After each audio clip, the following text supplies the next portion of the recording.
যে পশুর জন্ম থেকেই শিং নেই অথবা শিং ভেঙে গেছে তা দ্বারা কুরবানি জায়েজ, তবে শিং যদি মূল সহ উঠে যায় তাহলে জায়েজ নয়। ছাগল পশু যদি খাওয়া দাওয়া করে তবে তা দ্বারা কুরবানি জায়েজ, কিন্তু যদি খাওয়া ছেড়ে ঘুরে বেড়ায় তাহলে জায়েজ নয়। চর্মরোগগ্রস্ত পশুর দ্বারা কুরবানি জায়েজ, তবে যদি রোগের কারণে পশু দুর্বল হয়ে পড়ে তাহলে জায়েজ নয়। যে পশু দুর্বলতার কারণে কুরবানির স্থানে হেঁটে যেতে পারে না তা দ্বারা কুরবানি জায়েজ নয়, তবে 3 পায়ে চলতে পারলে জায়েজ।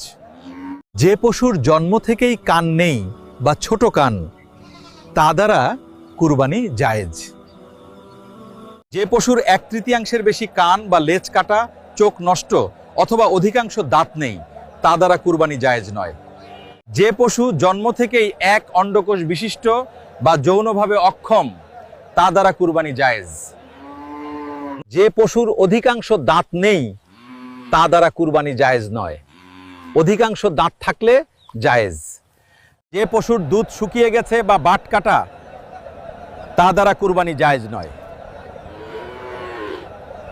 যে পশু সবসময় আবর্জনা খায় তা দ্বারা কুরবানি জায়েজ নয়, তবে নির্দিষ্ট সময় পরিষ্কার খাবার খাওয়ালে জায়েজ হবে।